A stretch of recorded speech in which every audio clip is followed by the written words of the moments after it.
Jack Reacher is a ghost. Can you at least tell me who he is? Well, I can tell you who he was. Blood military. His first trip to the United States was to attend West Point. 4 years later, he ships out for good. Served with distinction.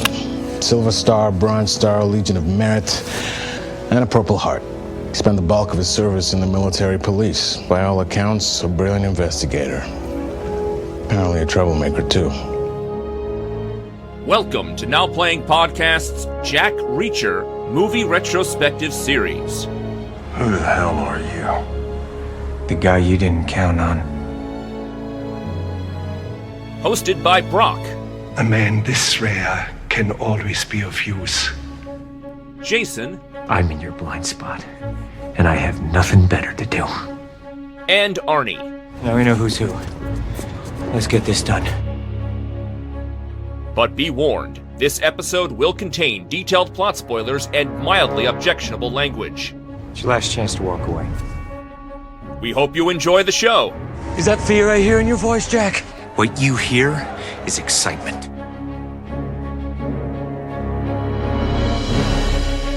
Today we're talking about Jack Reacher, Never Go Back. Starring Tom Cruise, Colby Smulders, Aldous Hodge, Danica Yarosh, Jessica Stroup, Patrick Husinger. Directed by Edward Zwick. This is Brock, co-host of Now Playing. I'm Jason. It's time we stop running and start podcasting. This is Arnie. You know, Jack Reacher is a wanderer. He's a hobo, he calls himself a hobo. And it took him how many years to meander between this movie and the last one? Was he wandering the earth for 4 or 5 years before Jack Reacher came back to the screen? 4 years in between movies.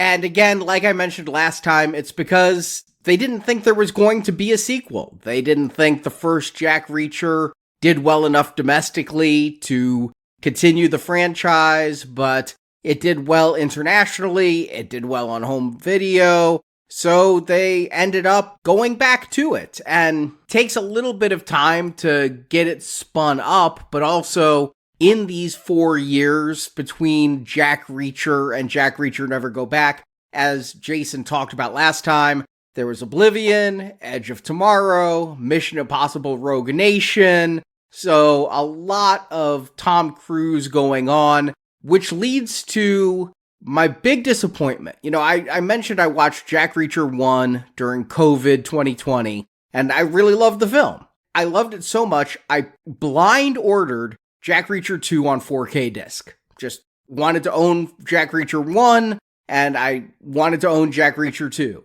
And then I got it, and noticed Christopher McQuarrie's not directing it. And he's not even writing it. He's producing it, but I guess what happened was he was too busy working on Rogue Nation. He was not able to do both projects, and to meet the Jack Reacher 2 schedule, they had to bring in Edward Zwick and his crack team of people he always works with.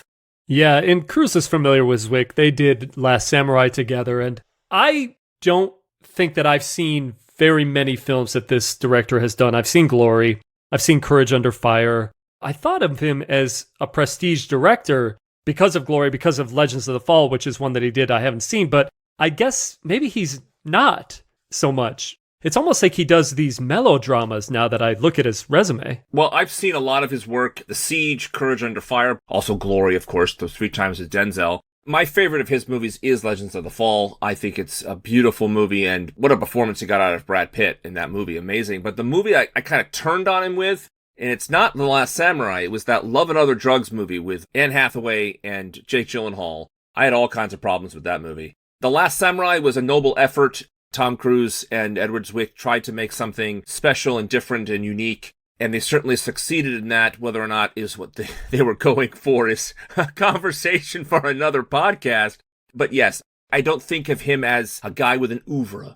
I don't think of him as a guy who has like a definitive style, even like De Palma or Spielberg and other big directors. But he certainly has the stars. He gets the stars, he gets the movies, and his movies seem to do well to being respected, but nothing like a huge, gigantic box office success. He is not that kind of director. No, when I looked him up, I've seen a lot of his films and never knew who directed any of them. Just never paid any attention to the director. Honestly, my favorite film he's ever done was his directorial debut, 1986's About Last Night, which I think was just really well written. You know, that's David Mamet original that got adapted by some other screenwriters, but I felt it had a lot of that Mamet pitter-patter and James Belushi being funnier than he usually is, because I usually hate him. So I love that. Glory, I remember really liking. Brock, you sung the praises of Legends of the Fall. I saw that once in 1995 on VHS and hated it. Just hated it. Now, I'm a very different person 30 years later. Maybe I should revisit it, but I hated Brad Pitt in it. I hated the whole movie. I didn't like anything about it. And Courage Under Fire and The Siege, both of which I saw in theaters, and neither of which lived up to my expectations for them. I liked them both, but I didn't love either of them. And then I kind of haven't seen what Zwick has done this century, other than a biography about Bobby Fischer starring Tobey Maguire that was made in 2014. I thought that was fine too. But yeah, this guy doesn't feel, from what I've seen, that he has a genre or a style or anything to make him stand out. Not every director has to be an auteur. There are plenty of talented workaday directors. Again, we talked about this when we reviewed Apollo 13. You know, Ron Howard has a huge filmography that people love, but what does Ron Howard bring to the table? Maybe it's the people he brings with him. And Zwick works a lot with one of the screenwriters here, Marshall Herskovitz, who was a producer of Legends of the Fall, a writer of The Last Samurai, a writer of Love and Other Drugs, writer here. And then also, this was a little more concerning for this. The other screenwriter is Richard Wenk. We've reviewed several of Wenk's films, like Vamp and The Expendables 2 and Kraven the Hunter. Ooh, boy. But to give him his due, he did do the 3 Equalizer films, and I've really liked the first 2 of those. I haven't seen the third one yet. I think those are solid. Those are solid actioners. Look, Edward Zwick, if you quickly look at his filmography, what's in common there? War, or war-torn countries. That is his kind of thing. In this movie, you have a war veteran, so I could see why they went to him for a Jack Reacher. I could see the train of thought. Also, of course, Tom Cruise worked with him fairly recently when this movie was being put together. So, yeah, I guess it makes sense to have him here if you're going to have to pick someone else besides McQuarrie. However, a person with a stronger style probably could have helped out here more. And we'll talk about that obviously more as we go along. Yeah, I usually see 3 writers on a film as a bit of a red flag. The fact that Zwick and Herskovitz work together, when I looked at what they do, I feel like, okay, these are the guys who are bringing the melodrama into this film, into Never Go Back. And then Richard Wenk is the one who brings the action. And I think as we talk about the film, we might talk about the 2 different tones, or what I feel are 2 different stories that are happening here during this film. So this is based on the book Never Go Back. Brock, you mentioned you've read a lot of these books. Have you read Never Go Back? I have. And you know what? I'm not going to be talking a lot of the comparisons of the 2, but I will say this, and the reason I'm not going to talk a lot about it is, you know how we talked about when we watched James Bond movies and the title is all they retain when they adapted the movie? And some of them are closer than others, and some of them have a couple of scenes. Honestly, the book here has some similar plot elements, some similar characters, but the way the movie is structured is not exactly the same. I just want to ask, is the daughter plot in the book? The daughter plot is in the book. However, the majority of the book is Turner and Reacher going across the country to Los Angeles, where the daughter is. The whole thing about being framed, they're both being framed, that's in there. Jack breaks her out like he does in the movie, that's there. And the 2 of them go across the country, escaping these people who are after them. So to have her pop up immediately here is a huge derivation, and she's not even in DC. The problem I have with the big book is that Jack Reacher in the book is extremely unlikable. He is unlike any other Jack Reacher Marvel before. He is so creepy. He goes to see Turner because they talked on the phone a handful of times and he thought she sounded attractive. So he goes to DC to ask her out. And then she says the whole thing, don't let Jack Reacher see me in jail and all that. And that's fine. But when they're traveling across the country, he's like a lech. It's really uncomfortable. Then eventually when they do sleep together, then she just craves more Jack. It's so weird. Jack Reacher, who's really likable and has a good sense of morality and can throw down, once they get together and travel, it's like a whole different character than you're used to, and it really turned me off. This was the least favorite Jack Reacher book I've experienced yet. I did not like the characterization of Reacher in this book. I found the villain to be very weak, and I don't like road books. I don't like people trapped in a car traveling across to get to a destination because it's all about the journey, not the destination. Fine. I'm just really tired of that plot. And here they took that travel element out. It's not even here. They're just on the run the whole time. So that's why I can't talk about the book and the movie, because it's the same ideas, but it's really not an adaptation. Like last time, it was an adaptation of the book. This one has some of the ideas, and they throw that daughter in immediately. So have you seen this film before? I had, but only the one time, whereas the last movie had those two things I've always remembered. This one was in one eye and out the other. I just did not remember a thing about it. I just remember not liking it as much as I liked the first one. But because of this movie, I decided to read the Jack Reacher novels. Because the last movie, I liked those two things so much, and I liked the idea of the character. And so this movie made me want to read about the character, and I read 10 books and counting now. Jason, have you seen this before? Oh, yeah. I was lined up opening weekend. I mean, it was Cruise. I felt he was on a hot streak at the time, so I wasn't going to miss it. But I remember leaving the theater not feeling the way that I felt about the first movie. We're going to talk about a lot of those reasons. I guess I felt okay about it at the time. I don't even remember this coming out. And usually if it's a sequel, I have some awareness of it because if they made two of something and I don't know the original, I feel like I need to pay a little bit more attention to the original. And here, yeah, October 2016, I actually that weekend went to see Ouija Origin of Evil that we reviewed earlier this year because A, that's in my wheelhouse, and B, I needed to review that for the UK radio station I was doing movie reviews for. And so Jack Reacher, the radio station asked me to review Ouija. They didn't ask me to review Jack Reacher, so I was at a different movie, and yeah, it wasn't until 2020 that I got around to seeing this. But like I said, without Macquarie, I waited months before getting to this. I just wasn't excited despite my feelings on that first one. This one I think I also saw, obviously not the theater. I got around to it eventually, I think the year after it came out. And again, Tom Cruise is in something, I'm going to probably want to watch it. As Jason tells us, the guy is unmatched.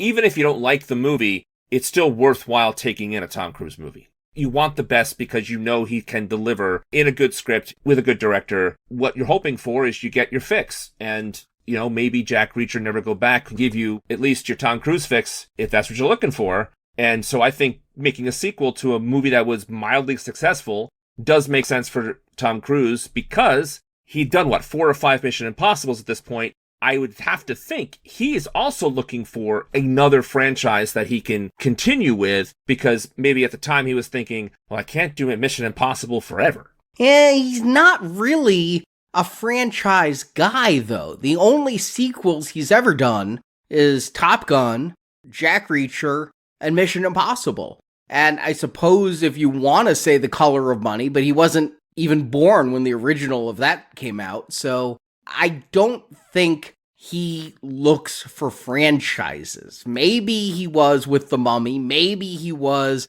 with Live, Die, Repeat, maybe both cases he thought this is a character I can come back to again and again. But to me, he's always felt like an actor who looks at the talent who he's working with, but a one and done, new challenge every time kind of thing. And with Mission Impossible, the challenge every time is, how am I going to almost kill myself this time? And I think part of that is necessary because Cruise as a movie star at his age in this era, especially when this movie came out 2016, you're fighting for your life against Marvel. And even DC hadn't pooped the bed yet. these are the movies that are getting people to theaters. These are the big, big movies, and he's not tied to those franchises.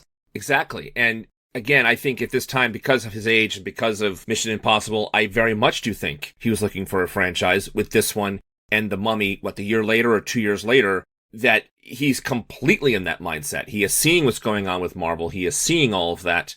And he says, I got to get me another franchise at this point in my career. And doing Top Gun Maverick, that kind of seemed out of the blue. However, it was, a phenomenon. So he has the right instinct at this point in his career. However, this one, we're not doing a third episode of the Jack Reacher series, so clearly this one did not get a sequel. And even Tom Cruise needs to pivot with the times. Well, why don't we pivot to the plot summary? Arnie, tell him what happens in Jack Reacher Never Go Back. Jack Reacher, again played by Tom Cruise, has been assisting the government in stopping illegal human trafficking. His contact for this is Major Susan Turner, played by Kobe Smulders. Jack heads to DC to finally meet Turner in person, but when he gets there, Turner has been arrested for espionage. She's accused of being involved in the murder of 2 soldiers in Afghanistan. Jack doesn't believe these charges, and he starts to try to clear her name. During this, Jack also finds out he's the defendant of a paternity suit, and he may have a 15-year-old daughter named Samantha, played by Danica Yarosh. Jack is framed for murder by a bad guy called The Hunter, played by Patrick Husinger. Jack is arrested, but when 2 men come to murder Turner in the prison, Jack breaks them both out. The Hunter discovers Jack has a daughter and tries to kill her, so Jack and Turner abduct Samantha and then take her to New Orleans so they can look for evidence to clear their names and uncover a government conspiracy. On the road, Samantha bonds with both Jack and Turner, while Jack and Turner flirt with each other. The 2 fugitives find an informant who reveals they're being hunted by a government contractor called Parasource, which has been selling weapons to Afghan warlords. When a weapons sale went south, the warlords attacked U.S. troops. In covering this up, the Hunter killed the 2 troops whose deaths are being pinned on Turner. Turner turns over the informant to Captain Anthony Espin, played by Aldous Hodge, but the Hunter and his goons attack and kill the informant. Espin is now convinced of Turner's innocence, so he, Turner, and Jack go to an airfield where Parasource has a shipment coming in. There they confront General James Harkness, played by Robert Knepper, and they discover Harkness and Parasource have been smuggling opium into the States. Harkness is arrested, but the Hunter is still out there and he goes after Samantha. This leads to a final fight on Bourbon Street, because, by law, all movies set in Nolans must have a climax on Bourbon Street, and Jack beats the Hunter in hand-to-hand combat. Turner is cleared, but her romance with Jack is over, and Jack discovers Samantha isn't his biological daughter after all, but he's gonna stay in touch with her anyway. And Jack hitchhikes out of town as credits roll. And as we start, we get a little classic shorthand for a sequel, reintroducing Reacher. We come upon the scene of a diner with some fellows out front that have gotten a beat down, and the cops are there, and somebody says, oh, the guy who did it, he's inside. Why don't you go talk to him? This opening scene is right out of The Equalizer, right? Because he always sets that timer on his watch for 90 seconds, or he predicts who's going to do what and how. This entire scene reeked of The Equalizer. It also reminded me, we mentioned James Bond a little bit last episode. This one was like the end of the last Jack Reacher adventure before we go into the new one. And then when you mentioned that the writer of this was the writer of the Equalizer movies, then it all fell into place for me. Oh yeah, absolutely. I felt the same thing several times in this movie. I think Jack Reacher does something like outlining exactly what he's going to do before he does it. Feels very pre-planned, like a proto-Equalizer Denzel kind of thing. But here, we've got cops coming in to arrest Reacher, and he's like, you're going to be wearing these cuffs after the phone rings, because it's going to be Major Turner. And apparently, this opening with the human trafficking is based on the Jack Reacher novel Worth Dying For. It's about Reacher stumbling upon sex trafficking in Nebraska, and he has to break it up. And that was a book that came before Never Go Back, chronologically. So this is kind of referencing that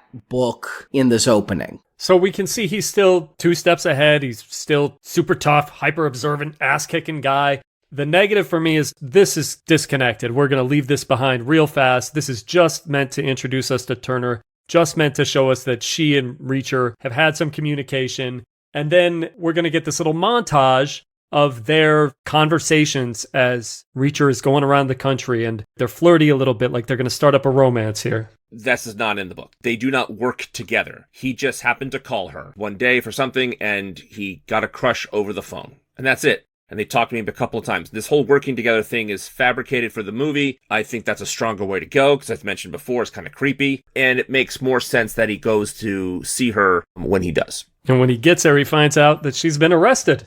For espionage. Again, trying to suss this out entirely. What was the evidence against her? 2 people in Afghanistan, but in her chain of command, her underlings, were executed, shot in the back of the head. What made them go, Maria Hill did it? I'm glad you said Maria Hill, man. Yeah, me too. Was it the hard drive that we found a hard drive? We're introduced to, I'm going to say, the great Holt McCallany, one of the great character actors, been doing it since Creepshow 2, and I love him for it. He tells Reacher that, we found a hard drive. It's got secrets on it. We don't really know what the secrets are. Right, it's the rabbit's foot from MA3. It doesn't matter. The plot is just bonkers here. Last time we talked about why doesn't Jai Courtney just take the sniper rifle out and just shoot Jack Reacher instead of keep trying to frame him for murders? It doesn't make any sense plot narrative-wise in that particular structure of that particular version of the story. Same thing here. I do not understand why they keep trying to frame Turner and Reacher. It makes no sense. I don't like the plot. The book is the same thing. She is framed, and the person who takes over her post is in on it. That's all from the book, but the dots do not connect well. No, because obviously Turner didn't pull the trigger. And in a case of a double homicide, I think your first question is, who pulled the trigger? And did Turner order someone to pull the trigger? Who did she order to pull the trigger? The I was just following orders defense wouldn't work with 2 shots in the back of the head. So I don't fully understand this. I also feel like this movie replays a lot of beats from the first one. That's what sequels do. Just like how when Reacher went to see Barr last time, and he expected to see Barr in prison, he found Barr in a hospital because he was comatose. Here, he's going to see Turner and expecting to see her in his old office. She has his old desk, and instead she's in prison. And because he's worked with her for a while, he just doesn't believe it. He's going to talk to somebody who's introduces us to the single most convenient character in cinematic history. I can think of no more functional character in any movie than Sergeant Leach in this film, who exists to provide exposition exactly at the time the characters need it.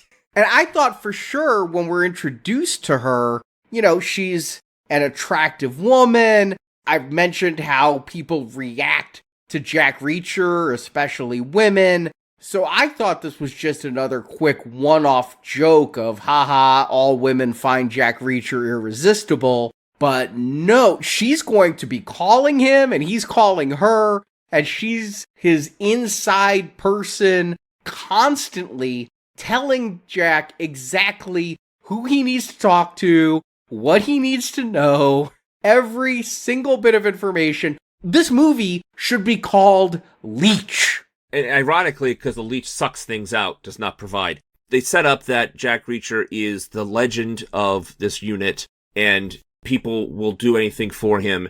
She actually breaks rules by a loophole that Jack sets up for her. She's in the book. However, she is definitely a shortcut. No question about it. It helps the plot move along. It helps get the information to Jack, who's on location, if you will. And yes, she's utilitarian, but can you imagine this movie without her? It wouldn't work at all if we didn't have her providing all the info. Yeah, wouldn't it be nice if our detective detected? and found stuff out instead of just kept getting a call from the inside person? This is going to be one of my primary complaints. This does not even feel like the same Reacher. And nothing about the movie feels like the movie that we previously saw in the world that they previously set up. In the last movie, we praised the screenplay. We said it wasn't perfect, but damn, it was smart. This is dumb. This is a screenplay that you can pick apart very easily. Once you start to ask the questions, it unravels like the sweater from the song. Like, Turner is military police. What is she doing investigating arms smuggling conspiracy in Afghanistan? That wouldn't even be her agency. She's not even investigating it. She's the patsy. She wasn't even aware of it. This was all news to her. One day she wakes up, she's been doing her normal job. Now she's wanted for murder. It's not like she was onto something. They just needed someone to take the fall, and she was the one. If they had given a reason why she needed to take the fall, like maybe her and Holt McCallany didn't get along or something like that, this doesn't make any sense. It's like blurring the military jurisdiction just to make this plot work. And right now it's washing over me like, I don't know what's happening. Just Cruise, do something. Instead, he's just getting all of his information from Leach and walking around. And now he's going to go meet with Turner's attorney.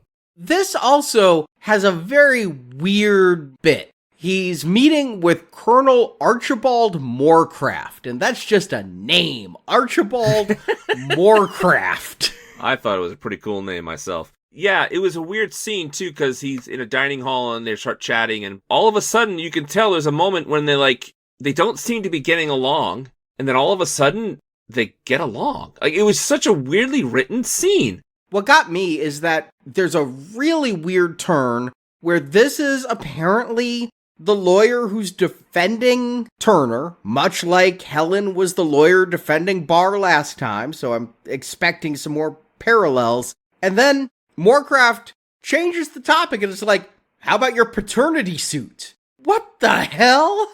How does this lawyer know about this paternity suit at this period of time? Did he know Reacher was coming for Turner and found this suit? It is so clumsily inserted you have a daughter and there's a paternity suit filed with the military for you. You don't just drop this like, oh, hey, guess what? This is a major change to the plot. You're getting off one train and you're getting on another. You're either going to do this military thing or you're going to tell Reacher he has a daughter and then they can go make a family movie. Instead, what they're going to do is take both those trains and run them right into each other.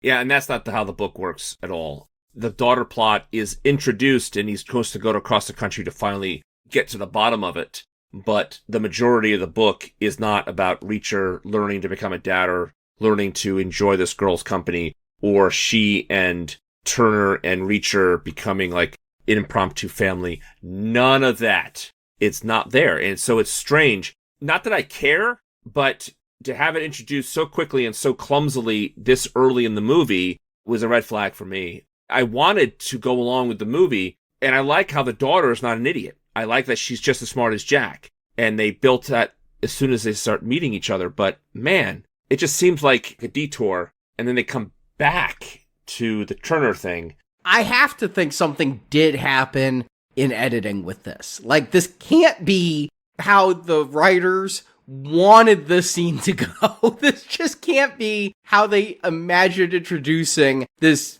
big subplot that's going to impact Reacher's character. And then we're going to get Reacher being followed again like he was in the last movie. This time he picks up on it, though. He actually knows he's being followed. Well, I mean, these are obvious bad guys. They have their generic wraparound tactical sunglasses. It's like the fashion favorite of tough guys.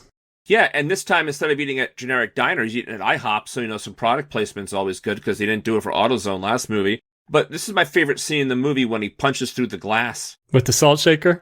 Yeah, it's fantastic. That's what you want from a Reacher scene. And Cruise puts it together perfectly. It was fun, and it gives you hope that, okay, a couple of missteps going on. Now, here we go. But I gotta ask the question, why are these guys, we find out they're from the Parasource military contractor thing, why are they following Reacher? He's been told by Holt McCallany, stay out of it. The lawyer for Turner is like, I'm not giving you anything else. Go search for your daughter. honestly, that is the cue right there for Reacher to go find another movie. These guys following him for no reason. Yeah, I mean, he has a reputation, like Brock pointed out. He's known to be legendary in that unit, and he's trying to exonerate Turner, which they don't want. That's right there, Jason, is what it is. He wants to see the lawyer. No. There's no way that he could exonerate Turner because he's not going to Afghanistan to investigate the murders, and he's not going to find the hard drive that's in evidence. It's like the last movie when I kept saying the bad guys were doing Reacher favors. Here, there is no reason for these two guys in the wraparound tactical sunglasses to park outside the IHOP, to be there. Just like in the next scene, we're introduced to, I'm going to call him the asset, because that's what he is. They call him the hunter, but they pulled this guy right out of the Bourne playbook. Yeah, this is obviously a really generic character that won't even get a name. This is our new Jai Courtney. Yeah, he's even got the haircut. I actually am a little bit confused because it appears to me Reacher goes and sees Moorcroft, and then the hunter kills Moorcroft so that Reacher can be implicated. So the hunter, his whole MO is, I'll kill people, and instead of killing the people who bother me, I'm going to kill someone else so the person bothering me gets arrested for that. But then, as you mentioned, we'll talk about the action scene in a second, but Reacher and Turner break out of prison, and then the hunter's going to kill somebody else and also blame Reacher for that second murder. You could have just taken out Reacher. Imagine if the hunter had just gone after Reacher. How easy would it be to get him out of the picture? The guy's got no address. Nobody's going to come looking for him. Now, we know that Reacher would kill him. If you killed Reacher and then pinned anything you need pinned on him, that's game over. But the movie is called Jack Reacher. I'm not disagreeing with anything you're saying. In the book, he is implicated in killing Moorcroft also. It's just really weak sauce, honestly. And here it plays really poorly. Especially to pin the murder on Reacher because he's the last guy that he saw. That is the laziest, oldest thing. But the motivation behind it is not entirely clear at this point, and really, honestly, it's clear as mud for the rest of the movie. He does get arrested and taken to the same prison as Turner, conveniently, right as Turner's about to be murdered herself. By Parasaur's guys that he watches through a window as they pull up to the prison and get out. And he immediately spots him, and he's like, oh, yeah. Those are the guys that I just beat up in the car. I'm going to go meet up with them again. And it's also interesting to me because we're introduced to this colonel, Sam Morgan, and Reacher's like, well, if I'm being accused of a murder, the major was killed off the base, call the cops. I'm a civilian, and the colonel has recalled Reacher to active duty, so that means even though Moorcroft was killed off base, it's now a military police thing. Maybe that's true. Laws are screwed up, and a lot of bureaucracy surrounds all kinds of laws and military, but it seems really strange and not a little bit incriminating that the colonel's returning Reacher to active duty just to send him to Fort Dyer prison instead of to the actual prison where he'd get due process.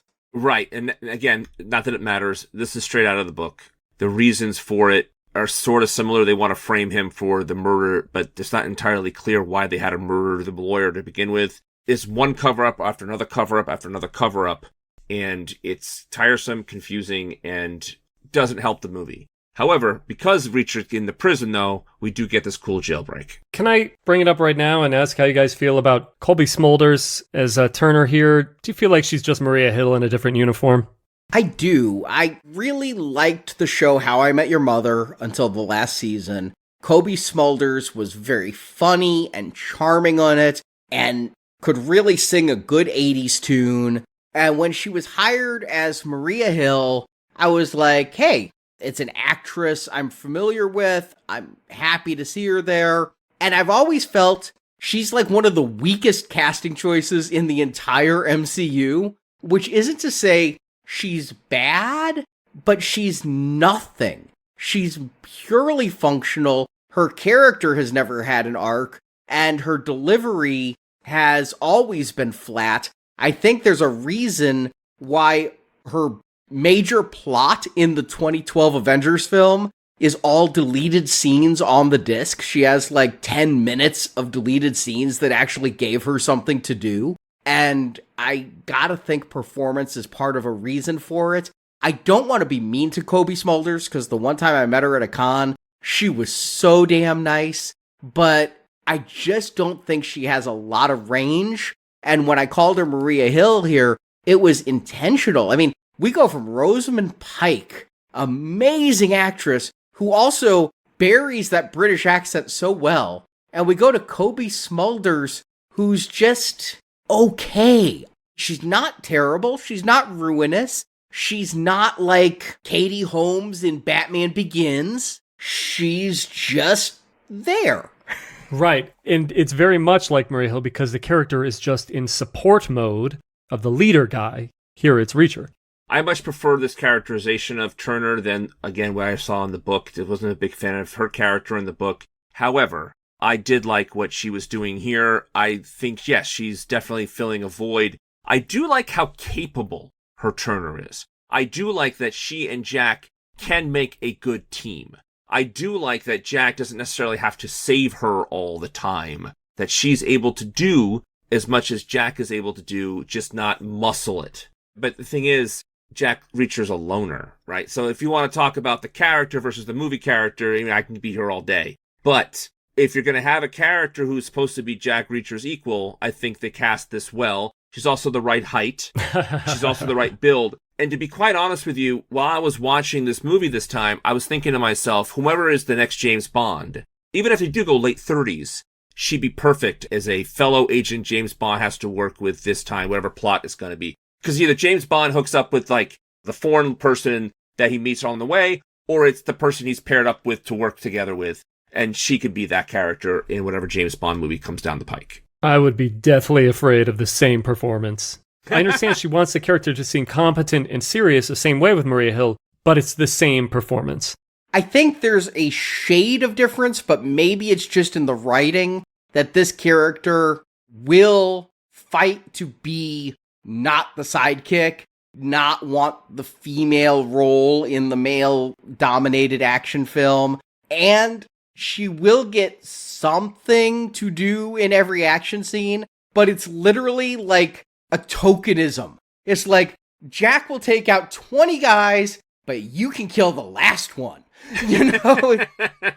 But I think this film is bigger on action than the last one is. I think that this prison break scene feels like a larger scale action set piece, and I wasn't expecting Reacher to go straight to fisticuffs to get out of prison like this. I didn't see that being his first solution after the last film, where he tried everything he could do to not get in a fight. See, we're watching two different characters.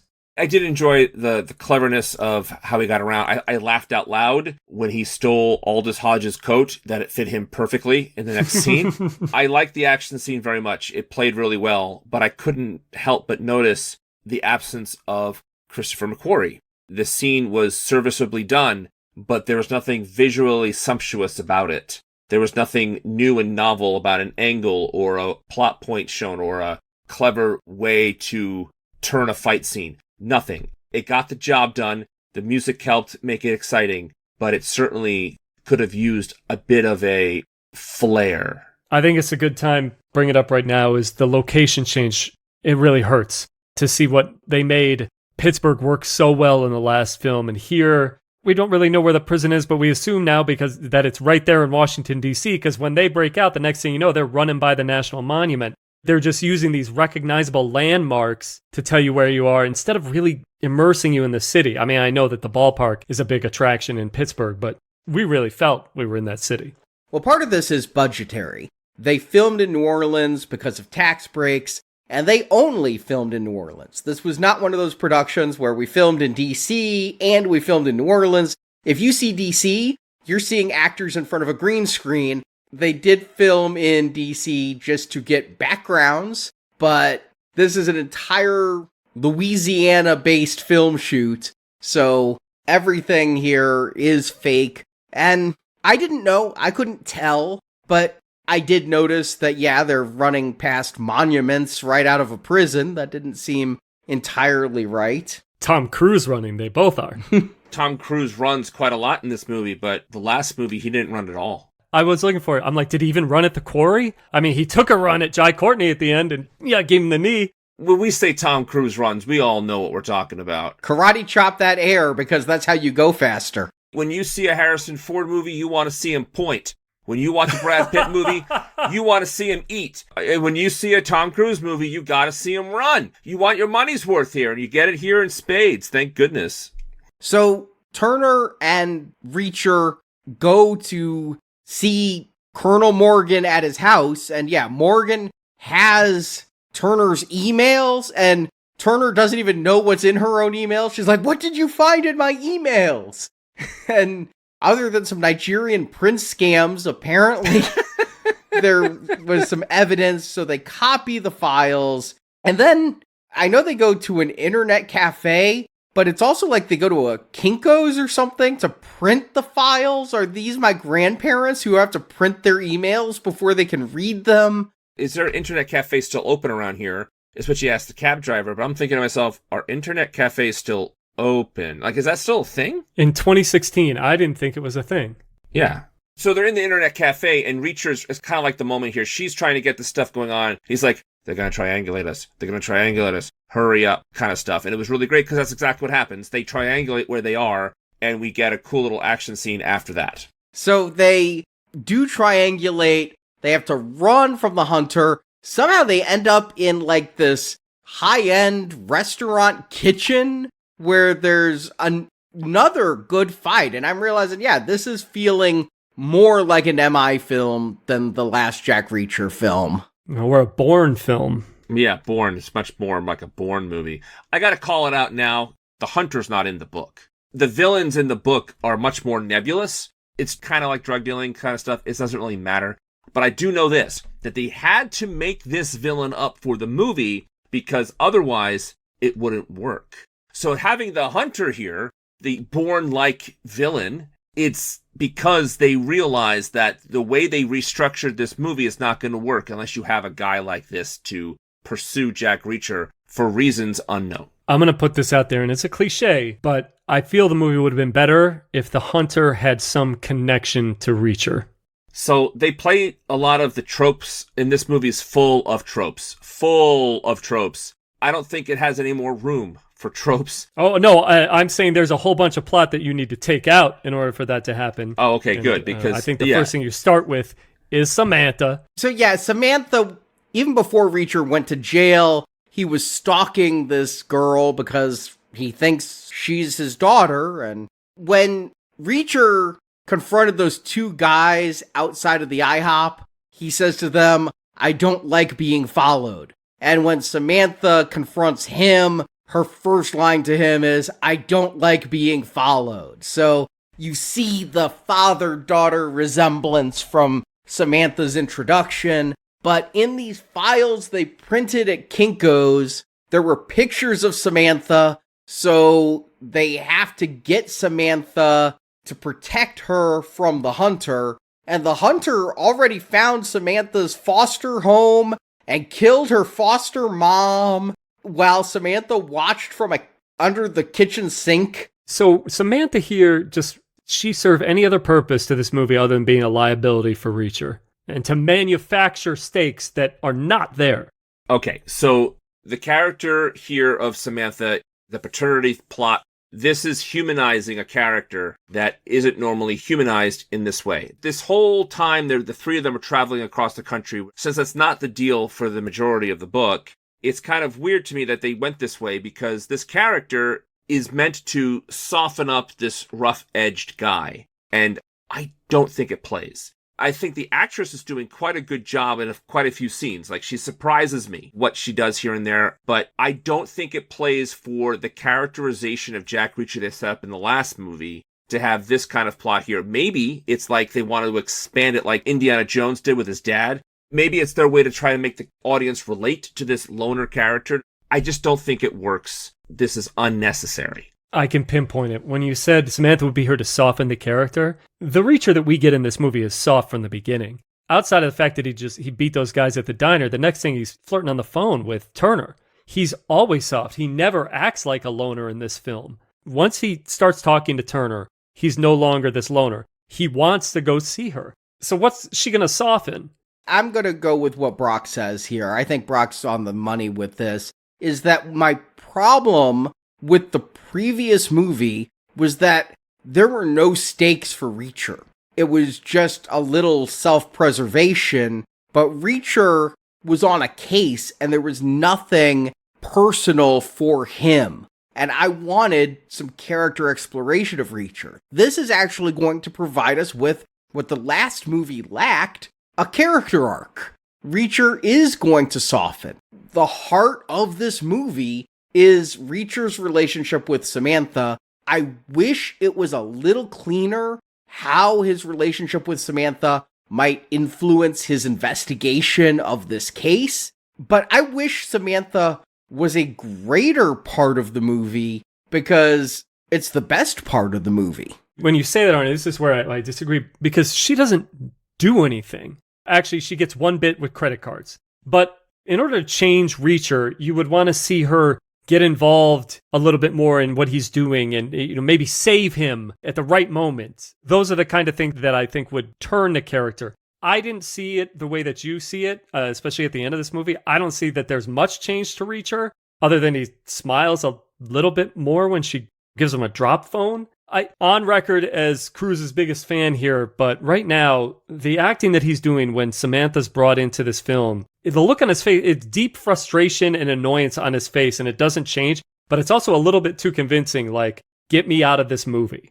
Yeah, I'm not seeing that, but they do get Samantha because Reacher is noticing there's some chalk or pencil on the door of the cabinet, so he sees what the hunter did not, which is where Samantha was hiding. And again, now we have Turner wanted for espionage. We have Reacher wanted for murder. The hunter is then going to go see Morgan and murder Morgan and be like, well, Reacher's fingerprint is on this phone. So if I use the phone as a bludgeoning weapon, that fingerprint is going to incriminate him. And so the police are going to look harder? They're going to now try to find him more than they were for one murder? Why would he kill this guy now? Plot-wise, why this henchman hunter guy would kill the guy he's supposed to be working for now doesn't make any narrative sense. It's the way to get Holt McCallany out of this movie, because there's no chance of him catching up with Reacher or Reacher going all the way back to get him for being in on it. So we have Hunter, who's an assassin, who's just going to go home when this is done, kill McCallany, but not before he gives us all this lazy-ass expedition. And my least favorite line in this film, but I don't have to be interrogated by the likes of you. I see. So he serves no more narrative purpose, but he has to die for his crimes. See, usually when they have like those scenes of, like, you know, the informant gets killed because he gives us all the information he needs to give us. We have that scene later in this very movie. They go out of their way to give us an extra scene for this. So maybe that's my problem with it. Like, if it was happening through the regular course of a scene that he happened to also be in and dies in that scene, that's one thing. This scene is specifically done to kill him. Yeah. Oh, it's terrible. It's completely useless. If this major guy didn't get killed at all, I wouldn't have thought a second time. And then we're introduced to a new character, Captain Espen, who's going to be our new Emerson in this film. I mean, can we replay the beats? We're going to have a black cop searching for Jack Reacher, who's wanted for murder. The only shocking thing is that Espen turns out not to betray him. I really thought they were going to repeat the Emerson beats that closely. At least they did get a hip young actor for this. Well, hip young at the time. Aldous Hodge is much more famous now. You know, he did Black Adam, if you remember that. But he's also doing the Alex Cross show that's on Amazon. He says, I'm the kind of guy who doesn't want to, jump to conclusions? That's what he said, right? He says that Reacher was his CO and criticized him and held him back for promotion because he thought he jumped to conclusions. And then Tom Cruise responds, I jumped to conclusions. Right. I mean, obviously, that was clearly a setting up for a payoff later kind of line. This movie is full of that kind of stuff, which is so obvious, one trope after another.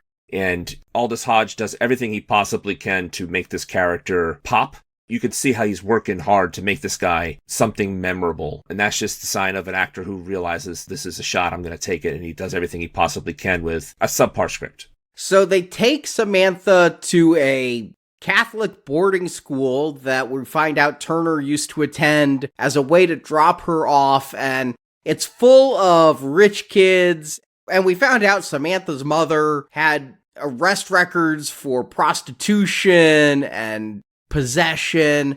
And so I thought it was really unrealistic that Samantha gets to school and immediately two blonde girls are like, "Hi, come sit with us." Just right immediately absorbing her into the group. But then it seemed very realistic that Samantha feels way out of place when one of the girls is like, "Well, my dad's going to take me for retail therapy when we go to Paris at Christmas." Yeah, that's not the sharpest dialogue, but yeah. To let you know that they're all rich. I mean, if you're talking about character development and things like that, this does help for her character and how she's different. And she does steal the credit cards and things here. So it does help the movie, this scene, for the daughter, for her character, and to help them have some sort of financial means to use for the next foreseeable future. I was cheering her on when she stole the credit cards. I'm like, yeah, that snotty girl, use her money. But they have to take her out of the school because she hid a cell phone. Who was she texting? Was she texting her mom? She was texting somebody, and that means that they can trace her. So they get on a plane to go to New Orleans. They pickpocket some IDs, and this TSA agent is completely clueless. And this is inside joke. Do you guys recognize the TSA agent? He was in the last movie. Is it the author again? It's the author again. And the joke is he can't tell that Tom Cruise doesn't look like the guy he's supposed to be. Oh, I get it. I get jokes. So in this scene, Reacher and company are followed by some thugs, which he meets up with in the bathroom. I love how he knows who they are because they all get the same haircut. That, I thought, was a pretty clever line. I thought when the guy goes to the bathroom and then Reacher sits down next to the other guy, I thought he was going to talk to the air marshal. There's a weird guy over there. And then it turns out, no, he just quietly knocks the other guy out in the bathroom, and you see the blood splatter on the top, and then he tells the button is to the other guy, this guy's going to be here for a while to use the other bathroom. And that was really cute. We also get some bonding here between Samantha and Turner, which I actually liked. A little bit of character stuff where Reacher pretends to be asleep, and Samantha's asking Turner, "Are you a lesbian?" Because a lot of women in the military are lesbians. And honestly, I was kind of wondering. I mean, I didn't see a whole lot of sparks flying, and honestly, that could be Cobie Smulders' performance, that she doesn't swoon for Tom Cruise that way everybody else does. But when she says, "I'm not gay," then Samantha's asking, "Are you into Jack? Are you friends with benefits? Are you hooking up? What's all of that?" Yeah, I think earlier in the movie, they're changing their clothes because they don't want to be wearing the outfits they had when they were escaping from the prison, because she was in fatigues and stuff. And she was in the hotel room just walking around in her bra. And he had his shirt off. Now, they're not hooking up. There was no implied sex at that moment. But she's walking around in front of a guy she just met in her bra. That scene stuck out to me too because it did feel like they had just had sex. I mean, this is movie speak for what people are wearing after doing the deed, is the guy has no shirt on and the woman just has a bra on. But later on, the two of them are going to be flirting and talking about getting a cheap motel together. So that tells me that they have not yet done the deed. So they get to New Orleans, and the hunter is there. Jack Reacher calls him because he stole one of the phones from the bathroom guys. And, the hunter's like, "I'm going to come to New Orleans." We find out they are already in New Orleans, and perhaps the most magical thing that Reacher does is in a post 9/11 world, he jumps out of an airplane and runs on the tarmac and isn't like, I wouldn't be worried about the hunter. I'd be worried about U.S. Marshals coming after you for doing this. I couldn't stop thinking about this scene when those guys are clearly like past security, how they got guns in there. But they cleverly didn't show anyone wielding a gun in the whole airport scene. So maybe they didn't have guns. They were just going to, capture them at the airport? These are all military contractors. Would they have military IDs? I know if you have like a police ID, you can carry a gun on a plane, or at least you used to be able to. Well, they're in the plane. They're just hanging out at the airport. Right, so I'm just saying getting past security with a gun. Yeah, they shouldn't have been able to get past security. Furthermore, they shouldn't be able to watch people deplane at an airport that large. You have to wait in the luggage carousel area and that kind of thing, the parking. You can't get in that far in the airport unless you have a plane ticket. Well, we've also kind of lost count of things that don't make a lot of sense. I was hoping that this chase with the guys running through the airport, Reacher, Turner, and Samantha outside, they're running, and then Reacher says, wait. And I was hoping for like a replay or a callback or a reprise of the end of the car chase from the last movie where he hides with the people with the hat. I was looking for a clever escape, and no, he's just on like a parking shuttle or something. I'm trying to recall if they have a scene like that in this movie. They do not. That's a missed opportunity. So we get a little bit of character development here in New Orleans.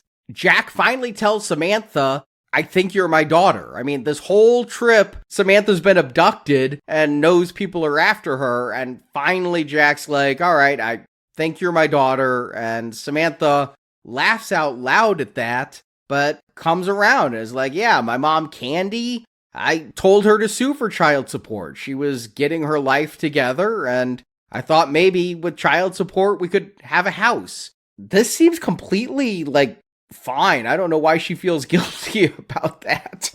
It seems plausible. However, if the mother wasn't 100% sure Jack was the father, to file a paternity suit on him kind of seems pretty crappy. I think they're doing what they can to try and drag it out. Plot-wise, you mean? Yeah, is she really the daughter? Is she not? Kind of thing. Because they keep showing signs that she has inclinations or cleverness or abilities that Jack has. That all kind of does work, but it's a trope. It is. It's just not as clever as before. It's relying on cliche, down to the point of Jack goes out to get some burgers. When he comes back, the two women have bonded, and Samantha, even though now thinking he's her father, slams the door in his face so they can girl talk. I like that moment a lot with the door slamming. I thought that was funny. Again, much needed levity. This girl has a bunch of scenes like that. She almost throws up on the plane. She grabs Reacher's hand. I didn't know this actress before, but I do like what she's doing, even though largely I still feel that Samantha's being used as a plot device to manipulate our emotions sometimes. Yeah, I don't know this actress. I watched the first season of Heroes, but I never watched Heroes Reborn that she was on, and I probably saw her in stuff. I see she was on 30 Rock, so I definitely have seen her before, made no impression. But my frustration is now there's very little for her to do except sit in the hotel room while mostly Jack goes out to do other things. We get this argument. Jack and Turner are kind of flirting, talking about that cheap motel I mentioned. But then Jack's like, okay, well, you stay here and watch Samantha while I go out and investigate. And Turner's like, why? Because I'm a woman? And honestly, Turner does have the better relationship with Samantha. So whether it's because she's a woman or because she just got a different personality, later Reacher's going to say, are you upset because I treated you like a woman or because I treated you like a man? I'm like, when did you treat her like a man? I missed that reference. The hotel bickering, the back and forth. Do you find that cute? I don't like the bickering. I liked the flirting. I thought that they had good chemistry together. But when they start this argument, it's just a little grating, and I know Jack later will apologize for his assumptions in his very unique Jack Reacher way of apologizing. But I gave this movie a pass by saying I felt like Samantha changed Jack as a character. I don't feel like any of this stuff with Turner is making Jack open his eyes to his own sexist ways or anything. I don't feel like that apology means he's learned from a mistake or anything. They have to be very careful in these scenes that Turner doesn't come off nagging. I'm sure that was something they were mindful of. If he just said to her, you just seem to have a much better relationship with her, and maybe she'd be more comfortable with you staying here, right there in that moment, that could have shut that down, and then they could have been like back to being partners. The manufactured tension there of that moment doesn't really pay off at all. So it's really a wasted moment and bad writing in this situation. It comes up constantly, and then part of Jack's arc of being a potential father is also seeing women in a more constructive light. So be it. However, the character of Jack Reacher on the television show and in the novels, except for this novel, has female peers that he respects greatly. So it's not necessarily him being chauvinistic all the time. Yeah, this just doesn't pay off very well. But Jack does go out and do some investigating. He's going to get attacked again, this time by some guys in an alley, basically a replay of the best moment of the last film, the bar fight scene. Here, it's 4 guys following him in an alley, and Reacher's like, you followed me in here. That was a mistake. They put him into an abandoned factory so they don't have to do it on the street, right? They follow him into the factory area, and then the guy flashes a gun, and then the guy is disarmed. I didn't enjoy it as much as otherwise. I kind of wish it was more of a fun scene. Yeah, they're such generic goons. It's the same as the guys on the plane, but they did make a good joke about it. Right. Also, I don't think I've ever seen a lot of fistfights on an airplane before. But, an abandoned warehouse kind of fight is, I've seen that before. Yeah, this is a little cliche, and I like that Jack gets some good dialogue here, like he got at the bar fight. When they're like, how do you want to do this? How about one at a time I get a baseball bat? And then they're about to beat him up and shoot him in the knee. He's like, Turner's going to call me, and if I sound distressed, she's in the wind. So you can't torture me. You can't kill me. What are you going to do? So the guy's like, give me the phone. And I knew what was happening there. He tosses the phone to the guy and uses that distraction to attack them. And then Hunter was watching this whole thing just down the hallway. And so he starts shooting after Reacher wins the fight. He doesn't step in when Reacher is outnumbered. And then he's going to be Snidely Whiplash, shake his fist. Damn you, Reacher! I'm gonna kill your daughter! But actually, when I say Jack is investigating, I guess he learns nothing. He just gets in a fist fight. Samantha sneaks out and off-screen does some of the best investigation of this whole film, because she comes back the next morning and is like, oh, there's a warehouse right over here. It's where all the junkie vets go. I mean, Jack did talk to this guy's wife. I don't think we've been clear. In New Orleans is this guy named Prudhomme. And Prudhomme was the last person to talk to the 2 people who died in Afghanistan before they were shot. So if they can find Prudhomme, maybe they can figure out who actually killed these people. So Reacher went to church. It seems like a funeral, but I don't think it is. But they're playing sad music. Prudhomme's wife is there, says she hasn't seen him, but he's a drug addict. Samantha then is like, oh yeah, all the drug addict ex-vets hang out at this warehouse. I've been in New Orleans for 8 hours and I know that. I also like that the woman, give a picture of him. She doesn't go to her phone. She pulls out actual photographs. And that made me laugh because in this movie, we have an internet cafe, an actual landline telephone, and a photograph. Samantha's probably watching cable. Yeah, and this is 2016. So, it seems to me it's a little behind. So, there's just some weird editing. Samantha comes back and is like, I like her conversation. It seems meaningless, but she talks about how she was safe investigating this because she goes to the tough guys, and it's because the tough guys always have little sisters. But she then says, here's the warehouse to go to, and then Turner and Jack leaving her alone, and then they start asking a whole bunch of people, where should we go? Where are the junkies? It's like Samantha just told you, go to the warehouse. We could cut this montage. I thought the montage was they're already there and looking for this particular guy. Well, they go to one place first, and they talk to a guy in a wheelchair. It's like Lieutenant Dan. Then that guy sends them to the warehouse, which is like a homeless camp. Reacher goes in, I got money for you, Prudhomme. And now they're interrogating him. And in this scene, this is where Turner does something. She does some interrogating here. No, I don't think Turner is a useless character. I think she's about as useful as Rosamund Pike was last film. And that means somewhat functional, but not a great character, still very much in the shadow of Tom Cruise. Which this is a Tom Cruise movie, so you kind of expect that.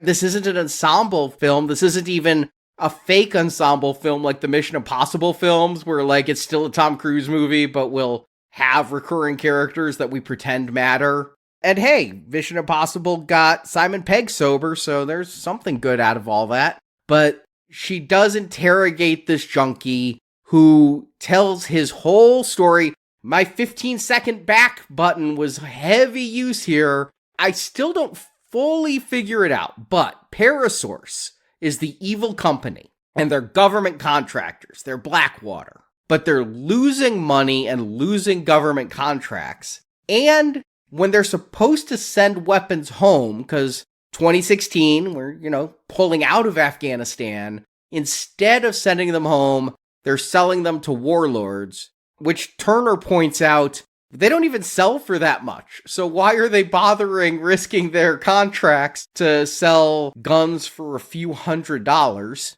So this guy, Prudhomme, was just signing off saying that there were weapons in these crates, but the crates were empty. But the warlords wanted cheaper weapons. Parasource said no. So the warlords planted landmines to attack a military convoy. This required some kind of cover-up because a chopper had to come out to rescue the US troops, and 2 of the chopper fighters died. So that somehow leads to Parasource is in danger of being found out, so the hunter is going to kill 2 MPs who were looking into this. Well, thank you for explaining that all to me, because I still don't understand it. Yeah, I'm telling you what is said, but I'm not telling you that it's clear. Right, and the smuggling with weapons stuff is from the book, but this is much more streamlined and truncated, and I'm not saying it's clear in the book, but it's not at all clear here. I hate to say this. When this guy started talking about why the people got killed and all that, this is what we were waiting for, a lot of information we're waiting for this whole time. I stopped caring.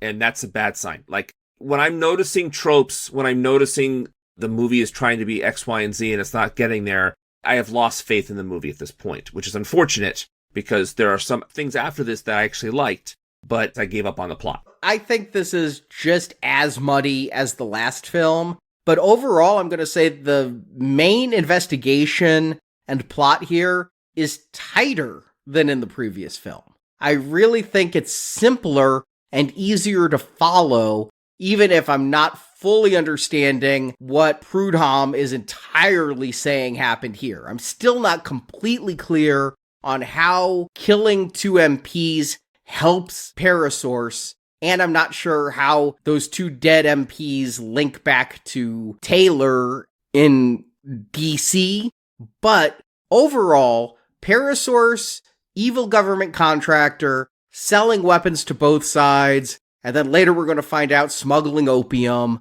This is very clean as compared to we wanted to take over a contracting business to scam the local governments. I'll give you the word simple. Yeah, I don't find it compelling. I don't find it interesting. There's nothing here that's enrapturing me that I have to find out how it's going to end. The only thing that I'm interested in at this point, and I'm being nice to the movie about it, is Jack really the father of this kid? That's the only part of this movie that I'm curious about how they're going to wrap up, because the plot and the reasons behind the villain are not connecting with me. I'm with you there. The curiosity about the fatherhood is pretty much it. We know Reacher's going to win in the end, and judging by the movie that we've seen so far, it might not even be that thrilling an ending.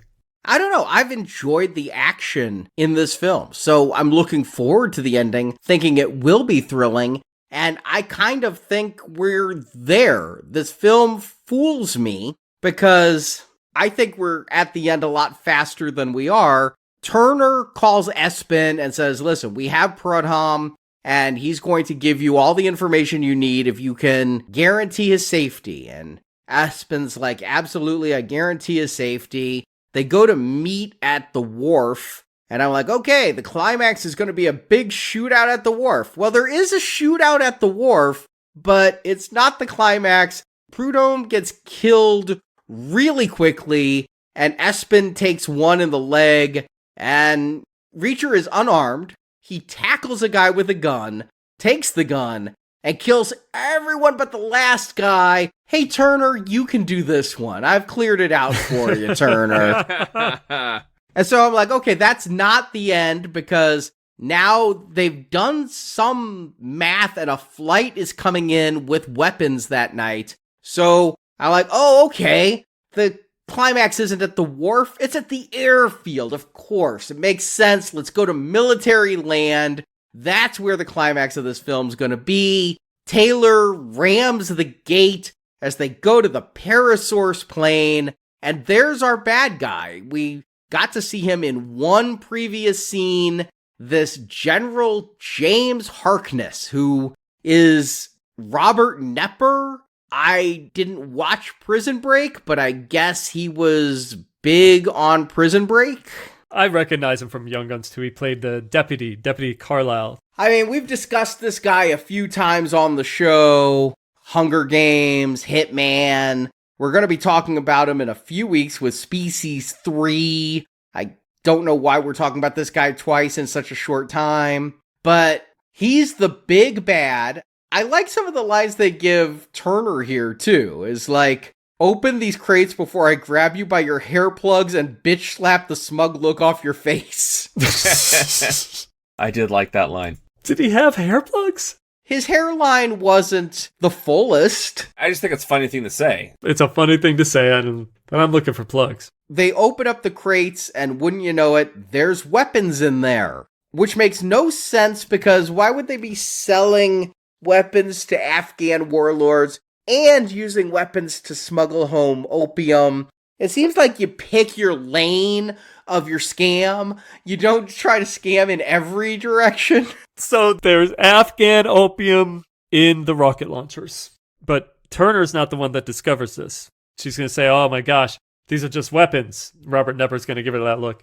I thought for sure I knew where this was going. I didn't remember watching what I watched in this movie 4 years ago.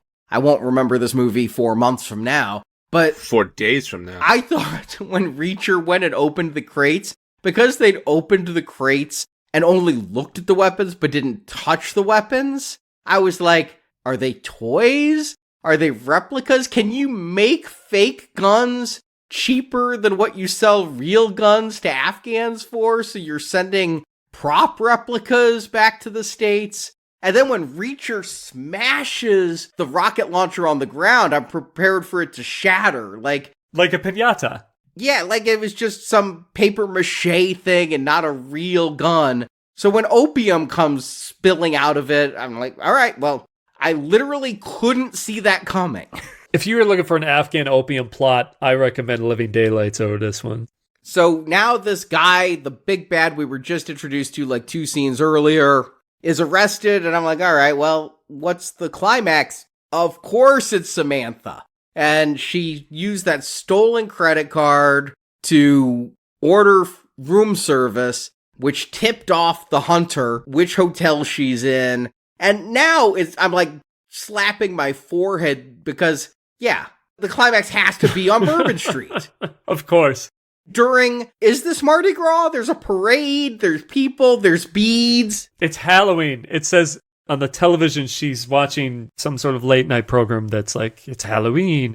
And I've been to Bourbon Street on an average weekend, and it is so packed, you cannot move, let alone if there's a parade. I have no idea how they're able to walk so quickly and run on these streets. It's almost crowd surfing to get around. I avoid Bourbon Street after dark on a good day, let alone during a parade. But yeah, Taylor and Jack are racing to the French Quarter as the hunter is chasing Samantha, who, I gotta give it to Samantha or the writer, she's consistent. She always hides under something. She, hides under a float and then hides under an easement of a roof. She hid under a cabinet when she was back at her foster house. That's her character trait. I was going to say that I do like the conversation that Reacher has with the hunter guy, the one over the phone, where Reacher threatens to say, I'm going to break your arms and break your legs and I'm going to break your neck. All the hunter can muster back is, I found a way to hurt you like you've never heard before.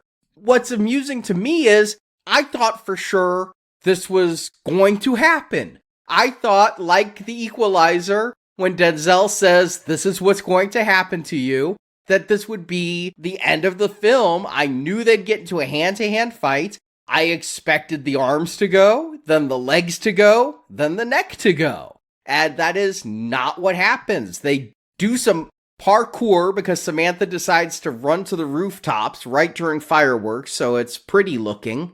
One guy almost gets Samantha, but we have to give Taylor something to do, so she grabs a hose and chokes the guy out, and that's her contribution.